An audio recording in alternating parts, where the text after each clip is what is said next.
भीमसेन ने कहा, हे पितामह, भ्राता युधिष्ठिर, माता कुंती, द्रौपदी, अर्जुन, नकुल और सहदेव सब एकादशी का व्रत रखते हैं और मुझे भी एकादशी के दिन व्रत करने को कहते हैं, परंतु मैं उनसे कहता हूँ कि मैं भक्ति भाव से भगवान की पूजा कर सकता हूँ, दान भी दे सकता हूँ, परंतु भोजन के बिना नहीं रह सकता। तब व्यास जी बोले, हे भीमसेन, यदि तुम नरक को बुरा और स्वर्ग को अच्छा समझते हो तो प्रति मास की दोनों एकादशी को अन्न मत खाया करो। इसलिए भीम ने कहा, हे पितामह, मैंने आपसे पहले ही कह दिया है कि मैं एक दिन में एक समय भी मैं भूखा नहीं रह सकता, तो पूरे दिन मैं बिना अन्न ग्रहण किए कैसे रहूं?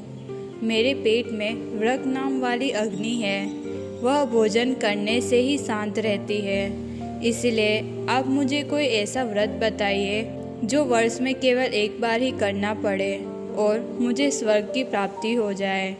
श्री व्यास जी ने कहा, हे वायुपुत्र, बड़े बड़े ऋषियों ने बहुत शास्त्र आदि बनाए हैं जिनसे बिना धन के थोड़े परिश्रम से ही स्वर्ग की प्राप्ति हो जाए।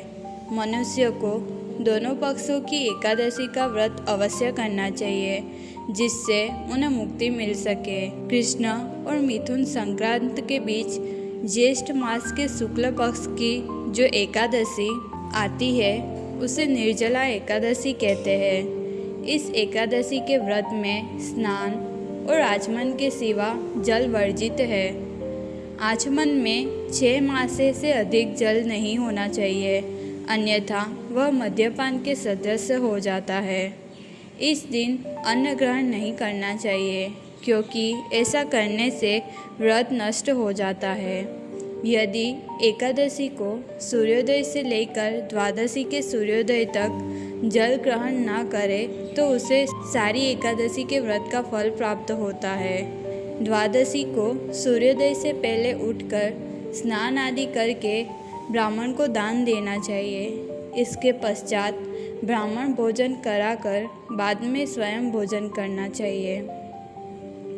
इसका फल पूरे 1 वर्ष की संपूर्ण एकादशी के बराबर होता है। यह मुझको स्वयं भगवान विष्णु ने कहा था। इस एकादशी का पुण्य समस्त तीर्थों और दान से अधिक है। केवल यह एक एकादशी का व्रत करने से मनुष्य अपने पापों से मुक्त हो जाता है। यह व्रत करने से मृत्यु के समय यमदूत नहीं आते और भगवान के पार्षद उसे पुष्पक विमान में बिठाकर स्वर्ग को ले जाते हैं। अतः संसार में सर्वश्रेष्ठ निर्जला एकादशी का व्रत है। इसलिए यत्न के साथ इस एकादशी का व्रत निर्जल करना चाहिए। पूरे दिन ओम नमो भगवते वासुदेवाय मंत्र का जाप करना चाहिए। व्यास जी के वचन सुनकर भीमसेन ने निर्जला एकादशी का व्रत किया। इस एकादशी को भीमसेन अथवा पांडव एकादशी भी कहते हैं। व्रत करने से पहले विष्णु भगवान की पूजा करनी चाहिए और विनती करें कि हे भगवान, आज मैं निर्जला एकादशी का व्रत कर रही हूँ और दूसरे दिन ही अन्न ग्रहण करूँगी। मैं इस व्रत को बड़ी श्रद्धा से करूँगी, अतः मेरे सभी पाप नष्ट हो जाए। यह व्रत करने से मनुष्य को विष्णु लोक की प्राप्ति होती है। जो मनुष्य इस दिन अन्न खाता है वह चांडाल के समान माना जाता है। अंत में उसे नरक में जाना पड़ता है। ब्रह्महत्या, मदिरापान, चोरी करना, गुरु से द्वेष करना, झूठ बोलना, ऐसे पाप कर्म करने वाले मनुष्य को भी यह व्रत करने से स्वर्ग की प्राप्ति होती है। हे कुंती पुत्र, जो पुरुष या स्त्री श्रद्धापूर्वक इस व्रत को करते हैं उन्हें अग्रलिखित कर्म करने चाहिए। प्रथम भगवान विष्णु का पूजन, फिर गोदान, ब्राह्मणों को मिष्ठान व दक्षिणा देनी चाहिए तथा जल से भरे कलश का दान अवश्य करना चाहिए।